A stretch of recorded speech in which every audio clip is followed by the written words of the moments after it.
시청자 여러분 안녕하십니까? 최근 학교 폭력을 다룬 드라마가 큰 화제죠. 현실에서도 아들의 학폭 논란으로 신임 국가수사본부장이 낙마하는 등 학교 폭력 문제가 논란입니다. 그래서 오늘 생생토론에서는 지역의 학교 폭력 실태를 점검하고 근절 방안들을 이야기해 보겠습니다. 그러면 토론에 함께할 분들 소개하겠습니다. 대전교육청 미래생활교육과에서 변학수 장학관 나오셨습니다. 안녕하세요.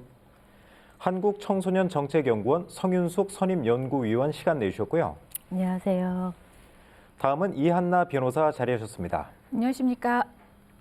마지막으로 대전참교육학부모회 강영미 대표 함께하겠습니다. 반갑습니다. 네, 그러면 준비된 영상 보시고 토론 이어가겠습니다. 국가수사본부의 수장으로 임명된 정순신 변호사. 임기 시작을 하루 앞두고 스스로 물러났습니다. 정 변호사의 아들이 고등학교 시절 학교 폭력의 가해자였던 사실이 드러난 지 하루가 채 지나기도 전에 본부장 지원을 철회한 겁니다.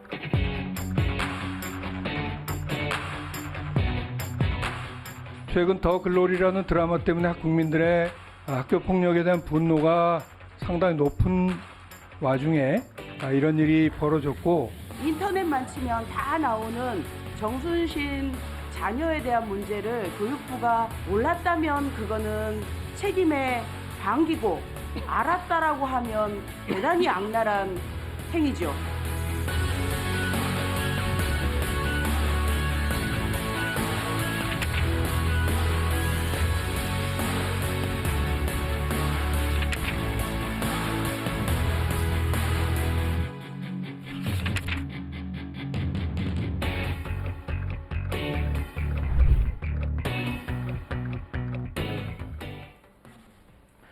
네, 이제 코로나19 방역 조치가 완화되면서 이제 학교 생활도 좀 정상화가 되고 있습니다. 그래서 모든 수업이 이제 대면으로 전환이 됐는데 뭐 학교가 정상화되는 건 바람직하지만 걱정이 좀 하나 늘었습니다. 왜냐하면 학교 폭력이 좀 증가하지 않을까 이런 우려가 좀 커지고 있는데요.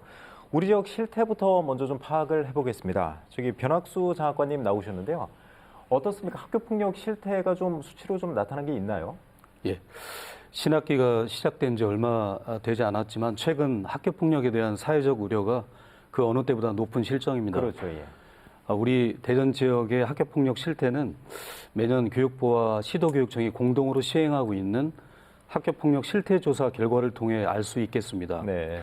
2023년 올해 학교 폭력 실태 조사는 아직 시행 전이기 때문에 지난해 실시되었던 학교 폭력 실태 조사 결과를 살펴보면 학교폭력 피해 응답률에서 우리 대전 지역은 전국 대비 다소 낮은 수준을 보이고 있습니다. 대략 수치적으로는 0.5%포인트 정도 낮은 수준을 보이고 있습니다. 네. 이는 9년 연속 전국 대비 낮은 피해 응답률을 보이고 있는 것입니다. 반면 이전 연도와 비교를 해보면 피해 응답률이 다소 상승한 것으로 나타났습니다. 네. 그 포인트는 0.4포인트 정도 다소 상승한 것으로 나타났습니다. 이를 피해 유형으로 좀 살펴보면요. 언어폭력이 가장 큰 비중을 차지하고 있습니다. 네. 이어서 신체폭력, 집단 따돌림, 사이버폭력, 스토킹, 금품 갈취 등의 순으로 나타나고 있습니다. 네. 2023년 실태조사는 아직 실시 전이지만 코로나19 상황이 호전되면서 대면 수업이 전면 실시되었기 때문에 학교폭력 피해 응답률은 다소 상승할 것으로 예측하고 있습니다. 네. 대전교육청에서는 학교폭력 예방을 위한 종합대책을 수립해서 현재 운영 중에 있습니다. 네. 교육계뿐만 아니라 우리 사회가 관심 있게 지켜보면서 대처하는 성숙한 태도가 필요한 때입니다. 네, 알겠습니다. 그 성윤숙 의원님 어떻습니까? 전국적인 수치도 한번 좀 말씀을 해주시고 통계를 갖고 계시죠? 네. 네.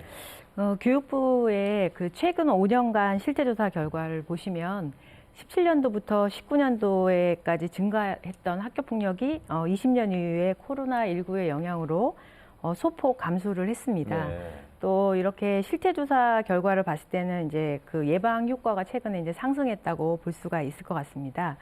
그런데 이제 2021년 조사에서 아까도 이제 장학관님께서 말씀하신 것처럼 언어폭력이나 집단 따돌림, 신체폭력 이런 사이버폭력 순으로 나타났고요. 최근에는 이제 학생들 사이에서 이제 간접적이거나 은밀한 이런 폭력들이 되게 증가하고 있고 또 특히 사이버상에서의 이런 사이버 폭력이 계속해서 증가하고 있습니다. 그리고 초등학교에까지 내려와서 학교 폭력이 이제 저연령화 현상이 심화되고 있고, 또 이제 가장 우려가 되는 것은 학교 폭력의 복합화입니다. 그냥 단순히 신체 폭력만이 아니라 신체와 언어가 복합돼 있다거나, 또는 집단 따돌림과 뭐 사이버 폭력이 복합돼 있다거나, 이런 중복 폭력이 네. 44.5%로 증가하고 있습니다. 알겠습니다. 그 부분은 이제 다음 질문에서 좀 더 이제 자세하게 짚어보기로 하고요. 아무튼 그 두 분의 말씀을 종합을 해보면 그동안 이제 학교 폭력이 몇 년 전부터 꽤 이슈가 좀 되지 않았습니까? 그래서 이제 관심도 높아지면서 사실 좀 수치적으로는 줄기는 했었지만, 그렇죠. 이제 코로나도 겹치고 하면서, 근데 이제 작년부터 좀 대면 수업이 활성화되면서 조금 늘고 있고, 올해는 대면 수업이 이제 본격화됐기 때문에 더 늘어날 수도 있다. 두 분 이렇게 말씀을 하시는 거죠. 그 강영미 대표님은 이제 학부모시잖아요. 그렇죠. 초등학생 자녀를 두고 있는 걸로 알고 있는데, 학부모들은 특히 좀 학교 폭력에 대해서 걱정이 많으실 것 같아요. 어떻습니까? 학부모들이 느끼는 그 심각성. 아무래도 언론에서 학폭이 심해지고 있다, 뭐 흉포화되고 있다, 저연령화가 심화되고 있다, 이렇게 계속 보도를 하고 있어서 아무래도 그 영향을 받고 좀 사소한 갈등이나 다툼에도 민감하게 학부모들이 반응하는 경향이 네. 있는 것 같아요. 저도 그래서 정말 이 학폭이 계속 늘어나고 있는지 말씀하신 교육부 자료를 살펴봤는데요. 우선 말씀하신 대로 언어폭력이 한 40% 정도로 대부분이고, 그러네요. 2위, 3위인 신체폭력이나 따돌림은 10%대였어요. 네. 네, 어느 것이 뭐 더 심각하냐 이런 건 논외로 하더라도 현재 학생들이 예전 세대에 비해서 더 많은 폭력을 저지른다고 보기에는 좀 어려웠던 게, 코로나 이전에는 한 1년에 3만 건 정도로 굉장히 많았는데, 작년 1학기 때 수치를 보면은 한 9,700여 건이에요. 그러면은 1년 심의 결과를 따져봤을 때 추정을 하더라도 2만 건으로 코로나 이전보다는 저는 수치로 상으로 봤을 땐 줄어들었다고 많이 줄었네요. 여겨지거든요. 근데 말씀드렸듯이 그 좀 사소한 다툼이나 갈등에 더 민감하게 반응하는 경향이 있기 때문에 네. 학폭이 어린 아이들한테 또 심해지고 더 많아졌다고 느끼는 건 아닌가 이런 생각이 들어요. 네. 네. 그 송윤숙 연구위원께서도 조금 전에 이제 언급을 하셨었는데, 그 학교 폭력 좀 유형을 좀 살펴보고 싶어요. 이제 뭐 복합적인 그런 형태도 있다고 하고, 뭐 사이버 폭력, 또 뭐 언어 폭력, 그런 건 기본적으로 있을 테고요. 그 유형을 먼저 정리를 좀 한번 해주시죠. 어떤 게 맞나요? 네, 뭐 신체 폭력이 이제 많이 대표적으로 네, 이제 학교 대표적으로 폭력이겠죠. 있고, 또 이제 언어 폭력이 언어 있을 폭력도 테고요. 있고요. 그리고 집단 따돌림과 같은 이런 따돌림 현상도 있을 수 있고, 금품갈취라든지 강요, 네. 성폭력 이런 것들이 있을 수 있습니다. 아까 그 복합적으로 좀 하고 있다는 건 뭐 언어 폭력을 하면서 신체 폭력을 한다든지 그런 게 다 묶여 있다 그 뜻인가요? 네, 그렇죠. 중복 폭력이 더 많아진다는 거죠. 네. 이게 같이 뭐 언어 폭력만 하는 것이 아니라 신체 폭력을 하면서 언어 폭력도 같이 하고, 또 사이버 폭력을 이제 인터넷상에서 이제 하면서도 또 집단 폭력, 그러니까 집단 따돌림까지 같이 이렇게 복합적인 것들이 일어난다는 거죠. 네. 그 이한나 변호사 나와 계신데 지금 가정법원 국선 보조인을 맡고 계시죠? 네, 그렇습니다. 그럼 학교 폭력 사건도 좀 다루시나요? 대부분 또 학교 폭력 사건이죠. 뭐 장소만 학교 밖에서 발생하는 것이고, 대부분 이제 학교를 다니는 학생들 사건이기 때문에 학교 폭력 사건이 대부분이라고 보시면 됩니다. 궁금한 게 이제 대전에서 주로 이제 활동 지역이 대전이시잖아요. 1년에 그러면 이한나 변호사 한 분만 따졌을 때 1년에 학교 폭력 사건을 몇 건이나 좀 다루시나요? 구체적으로 사실 세어보진 않았는데요. 한 달 기준으로 했을 때 4-5건 정도는 기본적으로 좀 다루고 있고요. 상당히 많은 거네요. 예, 한 분이 예. 그렇게 하신다는 네, 거예요. 네, 맞습니다. 그러면 그 특징을 좀 한번 살펴봐 주시죠. 뭐 최근에도 학교 폭력 사건을 맡았다면 그 사례를 한번 말씀해 주셔도 좋은데 어떻습니까? 요즘 좀 특징이 있나요? 학교 폭력이요? 앞서 말씀하신 것처럼 언어 폭력이 가장 많은 비중을 좀 차지하긴 하는데요. 이렇게 복합적으로 나타나는 경우가 많긴 합니다. 근데 최근 좀 놀라운 점은 스마트폰이 이제 어린 학생들에게도 보급되면서 스마트폰 이용한 범죄가 굉장히 많이 늘고 있는데요. 예를 들면 따돌림의 방식도 단체 메신저방을 만들어서 피해 학생을 불러다 놓고 여러 학생이 이제 피해 학생 한 명을 이제 말로 괴롭히는 거죠. 네. 그런 방식이 또 있고 아니면 뭐 우리 SNS 이용하는 SNS에 특정 학생의 정보를 게시하면서 그 학생에 대한 험담을 늘어놓기도 하고요. 이 또 심각한 문제는 이 사이버 폭력이 금전갈취하고 연결이 된다는 건데요. 예전에는 공갈이나 협박을 하면 실제적으로 대면을 하면서 학생에게 유형의 폭력을 행사해서 현금이나 이런 것들을 갈취를 했는데 네. 요즘에는 이제 온라인으로 금융 거래가 가능하지 않습니까? 그렇죠. 그러니까 그 학생으로 하여금 너 내 대신에 결제를 해놔라. 뭐 바코드를 달라고 해서 대신 결제를 하거나 휴대전화를 뺏어서 그 인터넷 뱅킹에 접속을 해서 본인의 통장으로 돈을 옮기는 아유. 이제 그런 식으로 금품 갈취를 하고 있는 사실 뭐 성인 상황입니다. 범죄 뺨치는 유형 아닙니까? 그 예, 정도면? 예, 맞습니다. 그러다 보니까 이게 너무 또 금전을 뺏는 것이 너무 오히려 쉬워진 상황이 되었죠. 예. 그러니까 학교 폭력하면 사실 이제 학교 안에서 벌어지고 이제 학교의 뭐 학교 폭력 위원회라든가 그런 쪽에서 좀 해결이 될 거라고 사람들은 생각하는데 변호사님이 개입할 정도면 사실 법원으로 넘어왔다는 거 아니에요? 그렇죠. 이 비율도 상당히 좀 높은가 보죠? 상당히 많죠. 이게 학교를 통해서 우리 좀 이따 말씀드리겠지만 학교폭력위원회를 통해서 사건화가 되는 경우도 있는데요. 이게 그 외로 수사기관의 직접적인 고소를 통해서 법원으로 올라오는 사건들이 상당수 있습니다. 네. 그런 경우에는 학교에서 하는 처분과 별개로 이제 가정법원에서 처분을 하게 되는 거죠. 네. 그 학교 폭력을 자꾸 이제 그 경각심을 가져야 되고 사회적으로 이슈가 되는 문제가 이제 그 학교 폭력이 학교 내에서 끝나는 게 아니고 이제 피해자나 가해자가 이제 사회로 진출했을 때 성인이 돼서도 이제 그 사회 전체로 좀 영향을 미치기 때문인데 성윤숙 위원님 어떻습니까? 그 학교 폭력이 학교 졸업한 이후에도 평생 트라우마를 갖고 가는 경우가 많다고 하잖아요. 네, 이 영향이 좀 심각하죠, 미치는 게? 네, 심각하죠. 이 학교 폭력이 이제 학교 다닐 때 이제 괜찮다고 느끼는 경우도 있는데 성인이 돼서도 계속해서 영향을 미치고 제가 만났던 학생 사례에서도 초등학교 때 학교 폭력을 이제 피해를 경험했는데 네. 이제 중학교, 고등학교 성인이 돼서도 대학교에서도 적응을 못하고 또 이제 거기서 끝나는 것이 아니라 그 학교에서 받은 스트레스를 이제 동생이라든지 또는 그런 이제 가정에서 또 폭력으로 되고 이제 본인이 피해자인데 그걸 또 예, 제3자한테 삼자한테 또 이제 가해자가 되는 경우도 있습니다. 그리고 이렇게 학교 폭력이라는 것이 학생들이 이제 잠깐 이제 폭력을 당하는 게 아니라 전 생애적으로 영향을 미치기 때문에 그렇죠. 가해자들도 마찬가지로 학교 다닐 때 학교 폭력만 하는 것이 아니라 직장에 가서 직장에서도 폭력을 행사하는 이런 현상들이 있습니다. 예. 그 변학수 장학관님 어떻습니까? 이제 교육청에서도 이런 문제를 충분히 이제 인지를 하고 계시기 때문에 예방 또 뭐 대책 같은 쪽을 많이 마련하고 계실 텐데 심각한 문제로 좀 판단하고 계실 거 아니에요, 교육청도? 예, 그렇습니다. 그 학교 폭력을 당한 청소년의 70에서 90% 정도의 학생이 외상 후 스트레스 증후군이라든지 불안 또는 우울 이런 각종 정신 장애로 진단을 받는다는 조사 결과가 있습니다. 네. 그중 이제 상당수는 성인이 돼서도 후유증이 이어지면서 또 대인 기피라든지 사회 부적응, 실직 등 어려움을 겪는 것으로 저희가 이해를 하고 있습니다. 네.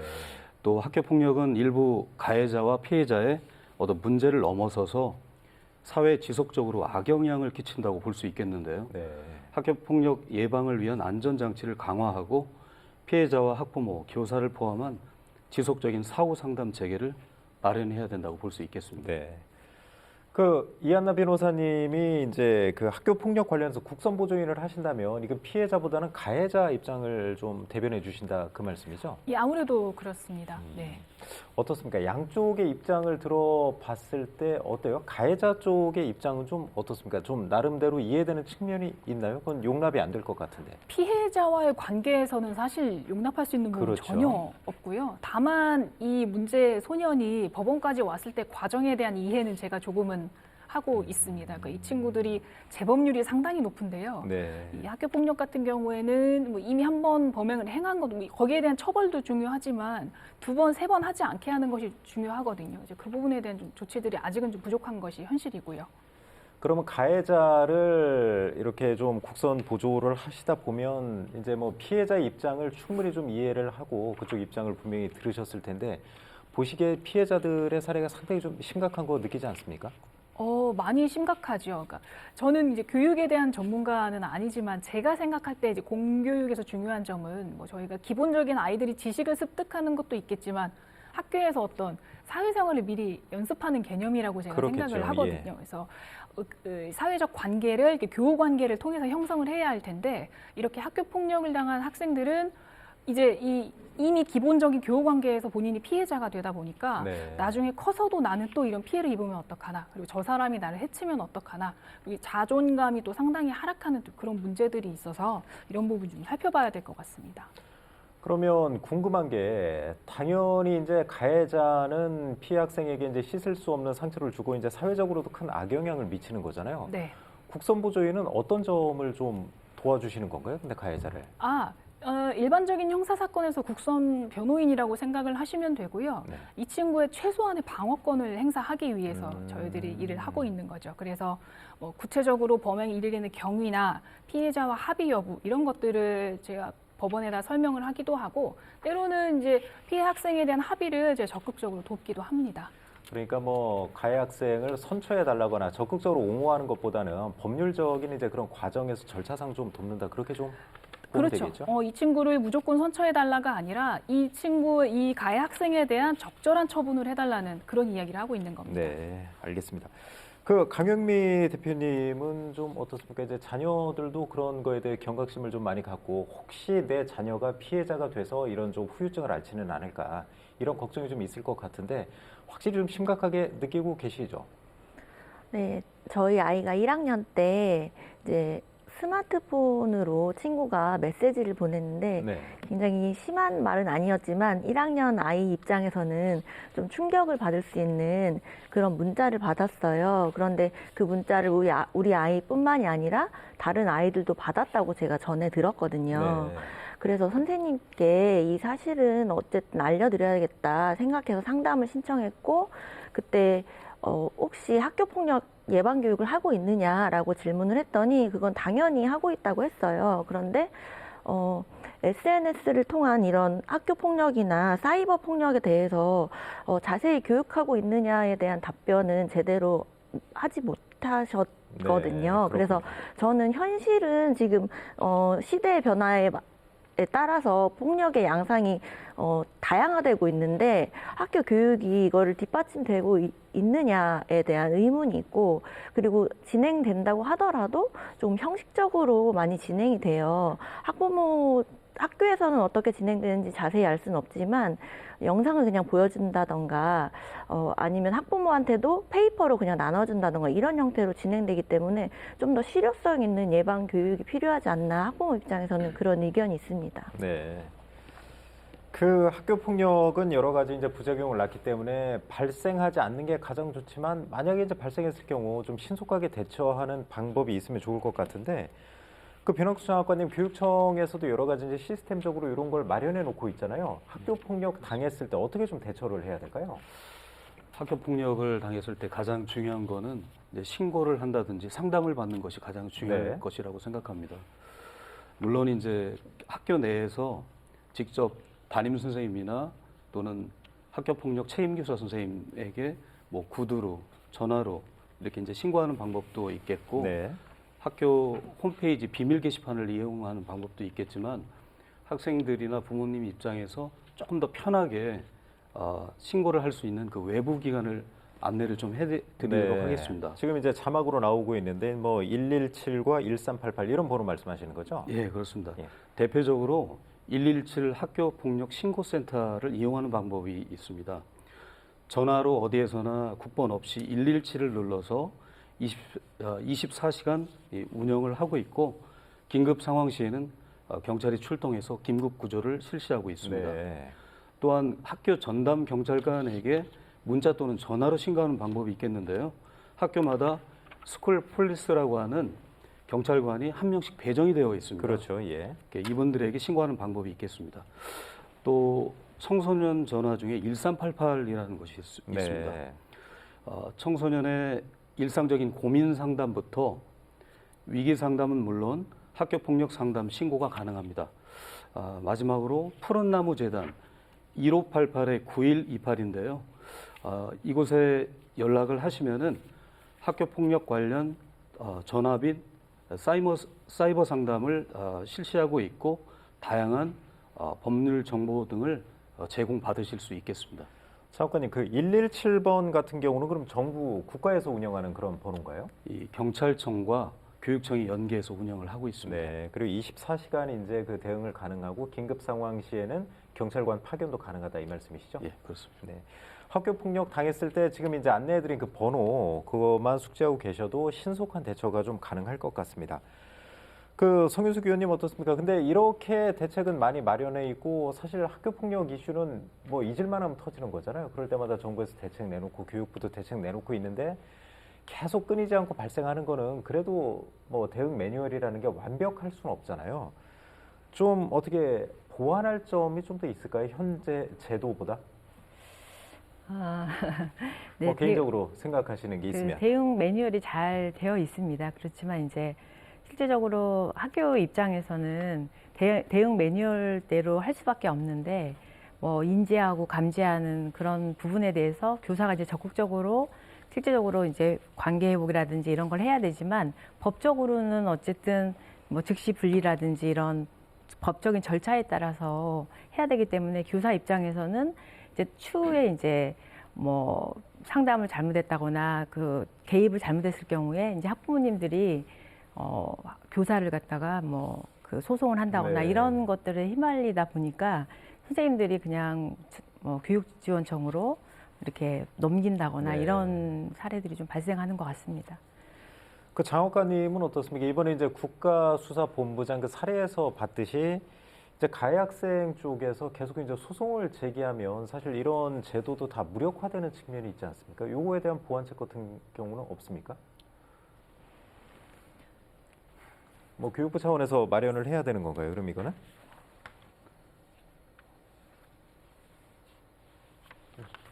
그러면 그 지금 뭐 갑자기 제가 질문을 드려서 좀 답변이 없으신 것 같은데 이한나 변호사님께 넘기겠습니다. 어려운 질문이니까요. 네. 보시기에는 이제 법원까지 온다는 거는 네. 사실 학교 내에서 해결이 좀 안 됐다는 거잖아요. 그렇죠. 보시기에도 좀 이런 거 좀 부족하다, 좀 보완했으면 좋겠다 이런 거 느낀 거 없으세요? 이 문제는 이 처리 절차가 사실은 꽤 복잡합니다. 또 학교 자체에서 처리하는 것도 아까 우리 위원님께서 말씀해 주신 것처럼 쉽지 않은데 학교폭력위원회가 열리더라도 열릴 때까지 절차가 제법 시일이 소요가 되고요. 그리고 별도로 이게 법원까지 올 때까지는 뭐 수개월의 시간이 걸립니다. 그렇겠죠. 그 사이에 피해 학생 입장에서는 특별한 조치가 이루어지지 않고 있는 상황이니까 네. 그 사이에 가해 학생하고 마주칠 수도 있고 아니면 본인이 이제 학교 폭력의 피해자가 된 사실이 학교에 알려지면서 학교를 정상적으로 다니는 것이 어려워지기도 하고요. 그래서 그러니까 처분이 나올 때까지 기다리는 그 기간 동안에 어떤 좀 조치들이 보완되어야 한다고 생각을 하고 있습니다. 그 성윤숙 위원님 아까 이제 가해자와 피해자 뭐 즉시 분리라던가 그런 지금 절차가 없는 건가요? 있습니다. 그러면 그래도 이제 뭐 어느 정도 이제 사실관계 확인도 거쳐야 되고 이제 실질적으로 학교폭력위원회가 열리기까지는 그래도 어느 정도 이제 기간은 좀 필요하겠네요. 네, 그렇죠. 알겠습니다. 강현미 대표님은 좀 어떻습니까? 좀 보시면서 이런 문제를 많이 다루셨었잖아요. 네. 그 어떤 뭐 보완할 점이 있다면 좀 첨언을 해주시죠. 살면서 누군가랑 다툼이 일어났을 때 내가 상처를 받았다고 하면 가장 그 상대에게 원하는 게 뭘까요? 사과겠죠. 네. 진정성을 담은 사과와 그리고 재발 방지 약속이라고 생각이 들잖아요. 그런데 학폭이 일어나면은 사안을 면밀히 조사하기도 전에 일단 학생들을 분리시킵니다. 네. 그러면 학교 안에서 서로 접근 금지 명령이 이루어져서 서로에게 다가갈 수가 없어요. 네. 그런데 중대한 뭐 학폭은 뭐 그렇게 해야 되겠지만 사실 경미한 다툼에서까지 그렇게 하게 될 경우에는 아이들은 이미 화해를 했어요.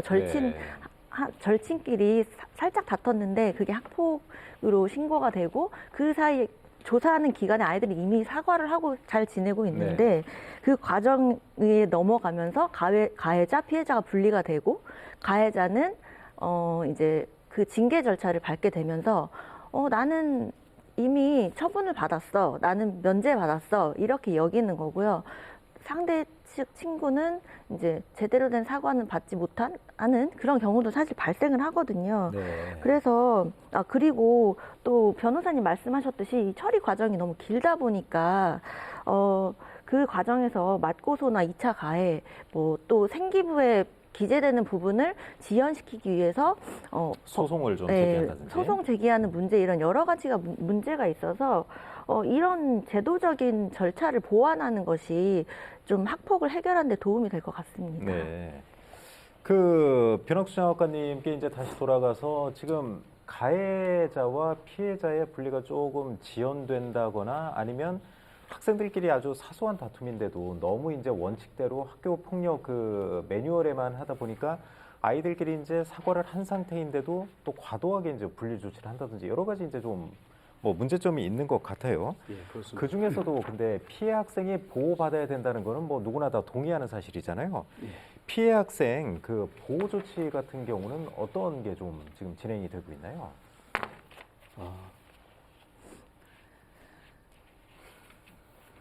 그 피해 학생 쪽 뭐 피해자와 가해자 즉시 분리한다든지 그런 조치가 없나요 지금? 예, 그 아까도 그 위원님께서 이제 말씀하셨다시피 2021년 6월부터 그 가해자와 피해 학생의 즉시 분리 제도가 지금 시행되고 있는데요. 최대 이제 3일간 분리하는 제도가 시행이 되고 있습니다. 네. 하지만 학교 현장에서는 학교 상황에 따라서 이제 공간적인 분리가 어려운 경우가 발생할 수 있고요. 그렇죠. 또 무조건적인 분리로 인해서 오히려 피해 학생과 가해 학생이 관계 회복을 위한 어떤 그런 시간을 가질 수 있는 그런 기회를 원천적으로 차단하는 문제점 이런 것들을 지적하고 있습니다. 네. 따라서 이제 교육 당국에서는 해당 제도의 취지를 해치지 않으면서 효과적으로 운영할 수 있는 보완 대책을 지금 고민하고 있는 중입니다. 성윤숙 위원님 어떻습니까? 학교폭력위원회 쪽에도 참여한 적이 있으세요? 위원으로? 저는 위원으로 참여한 적은 없고요. 이쪽 뭐 예방교육 쪽으로. 예방교육 쪽. 예, 예. 그 전문성이 좀 부족하지 않냐 이런 지적도 좀 가끔 나오는데 학교폭력위원회. 그렇기 때문에 결국은 학교폭력위원회는 사건만 접수하고 결국 교육청이나 아니면 결국은 학부모들끼리 알아서 법원으로 좀 소송으로 간다든지 이런 부작용이 좀 있다고 저도 들었거든요. 네, 예전에는 이제 학교 자치위원회에서는 그런 것들이 좀 많이 문제 제기가 됐었는데 네. 그래도 최근에는 이제 교육지원청으로 이관이 되면서 그런 부분들은 좀 보완이 좀 된 것 같습니다. 네. 그럼에도 불구하고 아직도 이제 학부모 위원님들이 주로 많이 참여를 하고 계시고 뭐 변호사님이라든지 이제 전문가들이 참여를 하고 있어서 그래도 조금은 예전보다는 좀 전문성이 향상이 되는 것 같습니다. 네. 그 이한나 변호사님은 학교 폭력 사건 다루면서 혹시 좀 피해자에 대한 좀 뭐 보호 조치가 좀 뭐 부족했다 이런 걸 느낀 적은 좀 있으세요? 사실 많고 이게 학교 내에서 원래 뭐 친구로 지냈던 학생들 사이에서 벌어지는 일이다 보니까 네. 개인 정보는 이미 가해 학생이 피해 학생에 대한 개인 정보 이미 다 알고 있는 그렇죠. 상황이고요.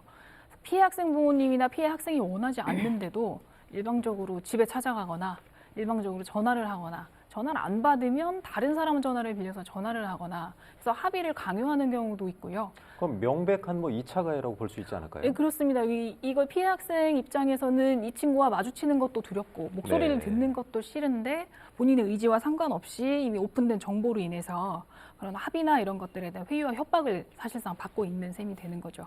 네. 그리고 뭐 이외에도 아까 말씀하셨지만 공간적으로 그러니까 물리적으로 완벽한 분리가 사실은 불가능합니다. 이게 등교길에서 만나는 경우도 있고 친구의 친구 이렇다 보니까 소식을 듣지 않을 수도 없고요. 그렇겠네요. 예, 그렇기 때문에 이런 부분들이 좀 가해 학생들이 힘들어하는 부분이 있습니다. 아, 피해 학생 말씀하시는 거죠? 피해 예, 학생이. 피해 학생. 네, 네. 그런데 이제 뭐 피해 학생과 가해 학생을 무조건 이제 신고가 접수됐다고 바로 이제 누굴 한 명을 전학을 보낸다든가 아니면 같은 반에 생활하던 학생들을 바로 반을 분리할 수 있는 체계도 아니고 네. 아무튼 현실적인 한계는 어느 정도 있지만 반드시 보완책은 좀 필요할 것 같네요. 이제 피해 학생 위주로. 그 정부에서도 이제 학교 폭력 문제가 계속 이제 이슈가 되다 보니까 이제 뭐 강화된 대책을 마련해서 이달 중에 좀 발표한다고 했는데 학교 생활 기록부 이제 그 보존을 좀 강화하고 대입에도 좀 확실하게 영향을 주겠다 이런 좀 쪽으로 되는 것 같아요. 강영미 대표님은 어떻습니까? 이런 쪽으로 좀 찬성을 하세요? 어떠세요? 지금 1호부터 9호까지의 처분을 받았을 때 네. 3호까지는 기재가 되지 않고 4호 이후부터 이제 학생부에 기재가 되는 걸로 알고 있는데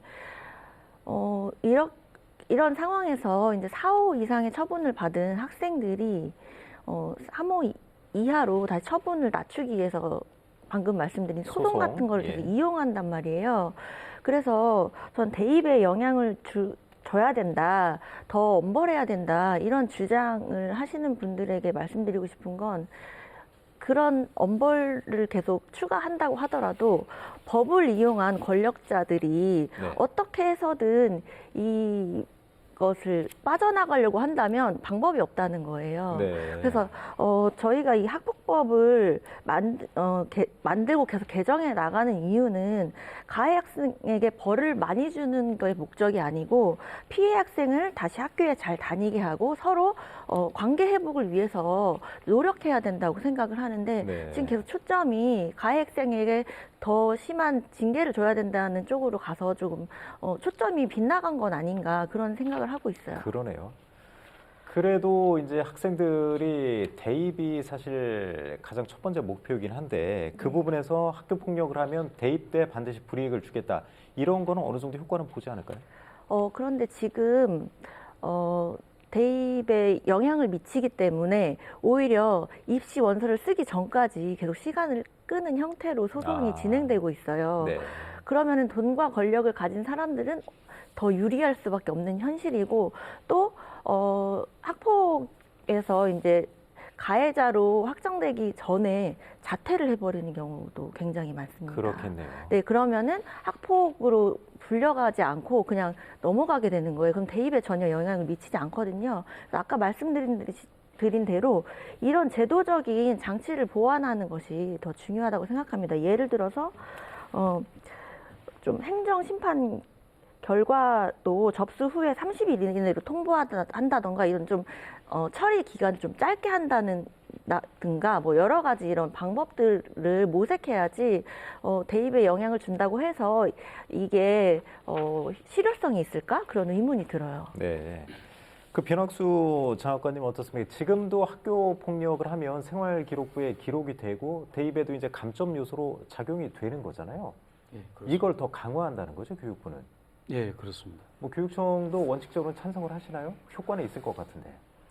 교육부가 학교 폭력의 심각성을 인식하고 예방 근절 의지를 표현하기 위해서 학교생활기록부의 기록 보존 강화와 대입에서 심각한 학교 폭력의 조치 사항을 확인하고 반영하는 방안을 모색하는 것에 관해서는 긍정적으로 평가를 하고 있습니다. 네. 다만 이 엄벌주의만으로는 학교 폭력 예방과 근절에 한계가 분명히 있기 때문에 네. 교육적 접근이 반드시 필요하고요. 학교 폭력 사안 처리 과정에서 갈등 조정이라든지 진정한 사과라든지 화해와 치유 이런 것들이 이루어질 수 있도록 교육 또는 상담 프로그램을 적용하는 시스템을 갖추기 위해서 충실히 노력해야 된다고 그렇게 생각하고 있습니다. 지금 강영미 대표께서도 방금 전 이제 언급을 하셨지만 사실 가해 학생들에 대한 처벌 쪽으로 너무 이제 사람들이 이제 초점이 맞춰져 있다 그렇게 말씀을 하셨는데 중요한 건 이제 피해 학생이 빨리 정상 회복을 하고 학교에 복귀하는 거 그쪽에 좀 초점을 맞춰야 된다. 그 말씀을 두 분 다 지금 말씀하시는 거죠? 네. 그러면 뭐 사후 조치보다는 가장 중요한 거는 이런 일이 안 일어나는 게 가장 중요하지 않습니까? 그 대전교육청에서도 여러 가지 이제 예방 교육을 하고 있다던데 간략하게 한번 소개를 좀 해주시죠. 예, 알겠습니다. 최근 학교 폭력에 대한 사회적 우려가 고조되는 가운데 대전교육청에서는 폭력 없는 안전하고 행복한 학교 문화 정착을 위해서 다양한 학교 폭력 예방 사업을 확대 운영하고 있습니다. 대전교육청의 대표적인 학교 폭력 예방 프로그램으로 친구사랑 3운동을 들 수 있습니다. 친구사랑 3운동은 학교와 일상 생활 속에서 세 개의 과제, 그러니까 예를 들어 고운 말씨, 바른 예의, 따뜻한 소통의 실천을 통해서 바른 인성을 함양하고 학교 폭력을 예방하고자 하는 프로그램인데요. 학교에서 자율적으로 프로그램을 계획해서 학교 교육과정 속에서 실천될 수 있도록 이렇게 하고 있습니다. 교육청에서도 여러 가지 지원을 통해서 이런 것들이 잘 실효를 거둘 수 있도록 노력을 하고 있습니다. 두 번째로 또래 집단 사회성 회복을 위한 체험 활동을 운영하고 있습니다. 코로나 과정에서 교육 결손이 이제 일어나고 이런 것들을 해소하는 사업 중 하나라고 볼 수 있겠는데요. 학급 단위 또는 동아리, 중거 집단 등 다양한 형태로 교우 관계와 공동체 의식을 회복하기 위한 다양한 체험 활동을 지원하는 프로그램입니다. 한 가지 더 말씀드리겠습니다. 그 학교로 찾아가는 사이버 폭력 예방 교실을 저희가 운영하고 있는데요.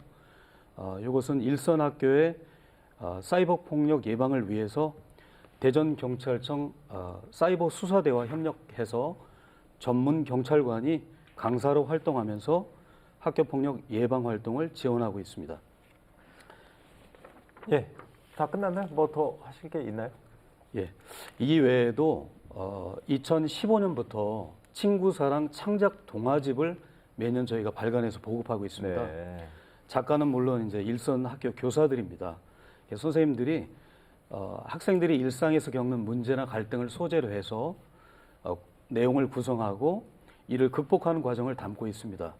수업 시간에 활용을 잘 할 수 있도록 영상 동화로도 작년부터 제작을 해서 유튜브 등을 통해서 저희가 안내를 하고 있습니다. 또한 법무부 산하의 대전 청소년 범죄 예방센터와 협력을 해서 일선 학교의 학교폭력 예방 프로그램 강사진을 이렇게 지원하고 있습니다. 지금 뭐 여러 가지 프로그램을 말씀을 하셨는데 그 신청 방법을 말씀 안 해주신 것 같아요. 이건 학교 단위에서 학교가 이제 학생들 뭐 단체로 해서 이렇게 받는 건가요? 아니면 개인적으로도 학생과 학부모가 받을 수 있는 건가요? 제가 지금 말씀드린 대표적인 프로그램들은 이제 저희가 학교 측에 적극적으로 홍보를 하고 학교에서 교육청이 이제 신청을 통해 가지고 이렇게 지원하는 그런 형태로 지금 하고 있습니다. 네. 지금 이제 장학관께서 말씀해 주신 내용은 이제 학교에서 이제 할 수 있는 그런 내용이고 궁금한 게 이제 그 가해라는 게 이제 학생 개개인의 그런 성향이나 이제 학교에서의 문제뿐만이 아니고 가정의 문제가 이제 사회로 연결되고 학교로 연결되는 경우도 분명히 있단 말이에요. 그 이한나 변호사께도 좀 여쭤볼 텐데 혹시 가해 학생 중에 좀 가정적으로 문제 있거나 그런 비율도 좀 꽤 되나요? 그게 혹시 학교로 좀 표출되는 건 아닌가 해가지고. 뭐 이렇게 말씀드리면 좀 그렇겠지만 사실 대부분의 가해 학생들의 가정에 문제가 있는 경우가 좀 있습니다. 그 가정적으로 문제랑 어떤 걸 말씀하시는 건가요? 뭐 부모님이 사실 안 계시는 경우도 있고요. 그리고 계시더라도 아이한테 이제 크게 관심이 없는 경우가 많은데요. 이 관심이 없다는 게 아이를 방임하고 막 학대한다는 이야기가 아니고 아이에게 이제 좋은 옷도 입히고 좋은 음식을 먹이기는 하지만 실제로 우리 아이가 학교에서 어떤 친구들하고 노는지, 얘가 잠은 잘 자는지, 네. 하루 종일 휴대전화로 뭐 하는지, 그러니까 이런 것들에 대한 관심은 사실 전혀 없으시거든요. 이게 집에서 조금만 아이한테 신경을 쓰면 알 수 있는 부분들입니다. 뭐 예컨대 스마트폰 알람이 오면 아이가 흠칫 놀란다든지, 네. 그리고 뭐 가해 학생의 경우에는 아이가 좀 유달리 또래 집단 친구들과 어딘가 어울려서 밖에 나가는 것을 좋아한다든지 이런 것들을 좀 세심하게 살피면 되는데 그것을 사실 알게 되어야 이제 부모님도 아이에게 무슨 일이 있었는지 확인할 수 있고 거기서부터 저는 학교 폭력이 커지는 것을 막을 수 있다고 생각하거든요. 그러면 너무 이제 학교 단위의 교육이 이제 학교에서 할 수 있는 것도 뭐 분명히 존재는 하지만 사실 가정 내에서도 이제 좀 신경을 쓰고 그래야지 네. 가해 학생도 막을 수 있고 이제 피해 학생도 막을 수 있다 그런 말씀을 좀 해주신 것 같아요. 예, 뭐 아이들 사이에 사실 갈등이 안 생길 수는 없거든요. 집단 또래 관계에서 갈등이 안 생길 수는 없고 힘의 알력 차이도 있을 수 있는데 그것이 학교 폭력으로 번지는 것을 막을 수 있는 방법은 충분히 있습니다. 그래서 부모님들이 조금 더 관심을 가지시는 게 중요하다고 생각이 됩니다. 그러면 그 강영미 대표께서는 뭐 가정에서도 충분히 이제 그런 교육 하실 걸로 제가 믿고 있습니다. 그 단체 이제 학부모 단체 대표도 맡고 계시니까 학교에서 좀 이런 교육을 좀 시켜줬으면 좋겠다. 평소에 좀 생각하신 게 좀 있었나요? 네, 우선 아까 말씀드렸듯이 학부모 대상으로 학교폭력 예방 교육을 하기는 하는데 그냥 종이로 이렇게 대체한다던가 아니면 언제 오세요 하는데 참석률이 굉장히 저조해요. 좀 이제 형식적으로 진행된다 그 말씀을 하시는 네, 거죠? 형식적으로 진행돼요. 그래서 학부모들에게 좀 의무적으로 수강할 수 있는 시스템을 만들고 출석도 확인할 수 있는 그런 제도가 좀 있었으면 좋겠다는 생각이 드는 게 어떤 행동들이 학폭에 해당되는지조차 잘 모르거든요. 학생들도 네. 그렇고 학부모들도 그렇고. 그래서 학교에서 교사들이 진행하는 것 이외에 가정에서도 좀 아이들을 지도할 수 있는 그런 교육 환경 시스템이 만들어졌으면 좋겠다는 생각 하나와 그리고 또 가정에서도 이제 형제 자매끼리 갈등이 생기잖아요. 그때 갈등 조정을 할 수 있는 그런 내용을 좀 교육받는다면 거기서 연습이 되고 또 친구들 간의 갈등을 학부모 차원에서도 조정할 수 있고 또 그 과정들이 교사들도 좀 필수로 이수를 해서 만약에 그런 갈등이 사소한 갈등이 벌어졌을 때는 무조건 학폭으로 넘기지 말고 교사와 학부모가 좀 1차 조정자가 된다면 이런 학폭 사례가 굉장히 줄어들 거라고 저는 기대하거든요. 네. 알겠습니다. 뭐 그런 부분도 충분히 좀 반영이 돼서 좀 실행이 됐으면 좋겠습니다. 그 현장 교육도 중요할 텐데 이제 교사들도 학교 폭력을 좀 조정하는 중요한 이제 그 한 축일 것 같은데 교사들이 참여할 수 있는 그런 프로그램도 있다고요? 성인숙 위원님 한번 소개를 해주시죠. 네, 교육부에서는 이제 시도교육청과 함께 2019년도에 어울림 프로그램을 이제 개발했습니다. 네. 어울림 프로그램은 이제 전국에 있는 모든 12,000개의 학교에서 학교폭력 예방 교육으로 이제 실시가 되고 있습니다. 네. 그래서 이 학생뿐만 아니라 학부모용도 개발이 되어 있고요.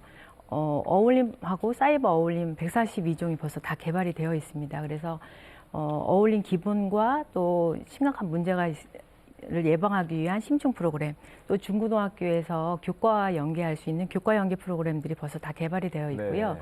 교과와 창체 시간을 연계해서 그 교육과정 상황에서의 그 학교폭력 예방 교육을 적극적으로 실시를 하고 있습니다. 그러면 교사들이 이 프로그램을 이용해서 학생들을 교육한다 그런 의미인가요? 어떻습니까? 네, 그렇게 하고 있습니다. 그 코로나19 때문에 조금 대면 수업이 좀 줄어서 2019년에 개발됐다고 하셨잖아요. 네. 그 변장학과님 어떻습니까? 좀 많이 조금 주춤하지 않았을까 싶긴 한데요. 코로나19 기간에 그때도 요거 프로그램을 계속 보급이 되고 활용이 됐었나요? 네, 물론 이제 저희가 그 어울림 프로그램을 충분히 이제 그 교육 과정 속에서 적용할 수 있도록 이제 안내는 드렸는데요. 네. 코로나 상황에서는 아무래도 이제 이 원격 수업들이 많이 진행되다 글쎄 보니까 말이에요. 분명히 좀 한계는 있었을 거라고 생각합니다. 올해 이제 그 코로나 상황이 많이 호전되면서 어울림 프로그램을 이제 학교의 그 교육 과정 속에서 자연스럽게 실천할 수 있도록 최소 11차시 정도 이렇게 권장 사항을 저희가 충분히 이렇게 안내를 하고 있는 상황입니다. 네.